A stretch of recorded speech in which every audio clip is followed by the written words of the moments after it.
Olá, meu nome é Adriano Riski e hoje eu queria falar um pouquinho sobre como a gente pode lidar melhor com as diferenças. Eu estava me lembrando de uma situação que eu vivi na minha vida bem antes de eu me tornar terapeuta. Eu trabalhava numa empresa e tinha um colega de trabalho que a gente tinha uma relação assim não tão próxima. A gente conhecia pouco sobre ele, mas não por nada, simplesmente falta de oportunidade. E um dia a gente começou em função do trabalho, se aproximar, né, tendo uma necessidade ali enfim, de ter um convívio maior. E aí um dia eu percebi que ele estava meio cabisbaixo. Eu perguntei para ele, o que foi? Aconteceu alguma coisa? E aí ele resistiu um pouco, não queria falar, até que ele virou e me contou. Ele falou que ele estava tendo um problema com a esposa dele, né? Porque ele estava vivendo um momento de expansão, de crescimento profissional, ele tinha começado a fazer uma faculdade, enfim, ele estava expandindo, né? E ele estava percebendo que a esposa não estava acompanhando ele, que ela, na verdade, estava trazendo ele para baixo, né?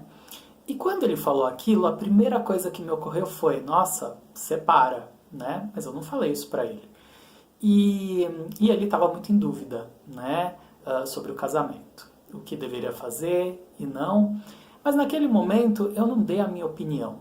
Eu ouvi o que ele tinha a dizer e eu falei o que o meu coração disse, né, que era o seguinte, já que eles estavam ali naquela relação com 3 filhos já há alguns anos, né, que valia a pena ele também ter uma tranquilidade para enxergar melhor a situação. Mesmo que o amor tivesse mudado ou até acabado, valia a pena ali buscar perceber, né, que em algum momento aquela chama tinha sido mais forte, né? Então, que ele podia ali ter uma tranquilidade para lidar com aquela situação sem se deixar levar ali pela emoção que estava tão aflorada naquele momento. E foi isso que eu falei para ele, e tudo certo, né?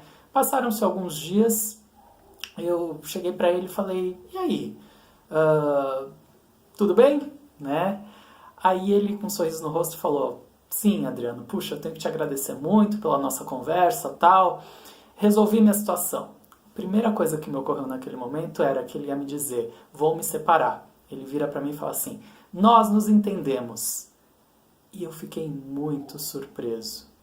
Eu fiquei muito surpreso porque ali eu pude perceber que não era o que eu pensava que era melhor para ele, né, que eu precisaria necessariamente dizer. E sim, quando a gente respeita, né, a experiência do outro, a gente pode permitir que ele próprio encontre a sua resposta, né? Então, dentro dessa experiência, essa experiência foi fundamental para eu vir a me tornar terapeuta. Né? Tempos depois eu fui estudar com esse propósito, mas aquilo eu sempre me lembrava. Né? A minha vida continuou e parece que aquela cena sempre voltava para mim. Então eu estou falando isso porque a gente vive um momento hoje muito difícil, em que a gente tem que fazer uma escolha. Né? Só que tem um detalhe. Por que a gente sempre tem que brigar com o outro? Por que a gente sempre precisa tentar convencer o outro de algo? A gente pode apresentar um ponto de vista, sim, mas a gente também pode aprender a ouvir mais. A gente pode também se colocar mais no lugar do outro. E quanto mais a gente faz essa troca, mais ambos ganham. A gente sempre tem algo para aprender com a experiência do outro. E com certeza a gente também sempre tem algo a ensinar. Então, quando a gente se coloca mais disponível para a troca, as possibilidades aumentam, exponenciam. Então, esse é um ponto fundamental para que a gente possa garantir boas comunicações. Porque na vida a gente vive de comunicações. Sejam as situações que a gente passe, não importa quais sejam, a gente sempre tem a questão da comunicação. Então é isso. Muito obrigado. Eu vou aproveitar para deixar aqui o convite para que você possa curtir aqui os nossos vídeos no canal do YouTube, compartilhá-los também. Gratidão.